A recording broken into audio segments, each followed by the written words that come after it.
tbs eFM, Music to the Max. It is Ben Maxwell. We are back with Orient Express, one of the U.S. 7th Fleet Band's popular music group. Actually, the only popular music group as part of the 7th Fleet Band, correct?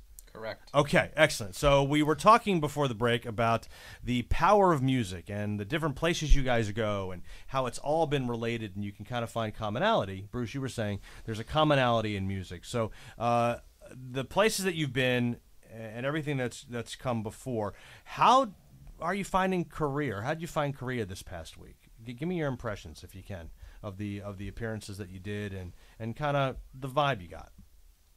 Korea's been great. A lot of warm, friendly people, a lot of enthusiastic people, curious. A lot of pictures taken. Yeah.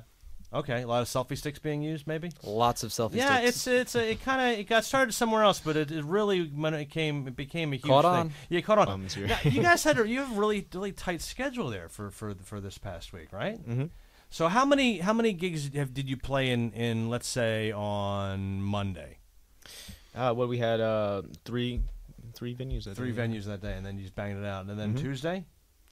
I think we're gonna have 2 after that. Yeah. Okay. Well, so it's just amazing how much they cram. Do you feel that? First of all, how do you keep fresh dealing in that kind of situation? Lots of sleep. Because there are coffee shops all around Korea, as you probably noticed. And coffee does help. And coffee does help. So Jose, what was your impression of Korea so far, or as the week went on, rather? Korea's been it's been great. It's been great. It's very nice to see. I mean, we're playing an American music set, right? But with the way the music transcends now via internet and all the different dispersions, they all know the songs. Do you feel that there's any song, maybe Ian? Do you feel that there's any song that you guys have performed that maybe an audience hasn't gotten, that they may not be familiar with, or is pretty much guaranteed you're playing hits that are really, really well known?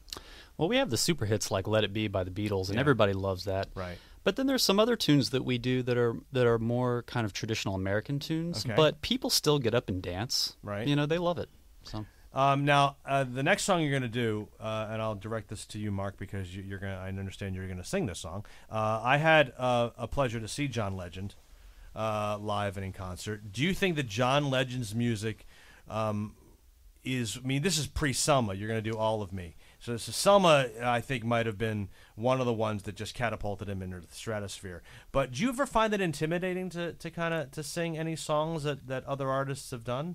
Of course. Okay. Of course, yes. I mean, but you must have, but on the other hand, you must have some that you're like, okay, I got this one. Yes, of course. Yeah.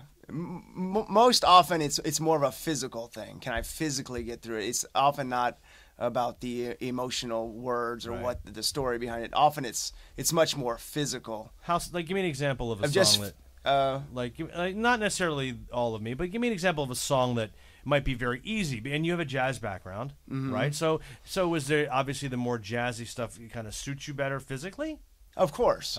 It was lower. I think the songs now, everything is getting higher and higher, and octaves. Higher, just the range. The songs are getting higher, and it's definitely getting harder for male singers. Well, I can recommend a course of, let's see, I think you definitely have to take a course in Steven Tyler. Maybe in, I wouldn't say Simon Cowell because he's just going to bring it down, right?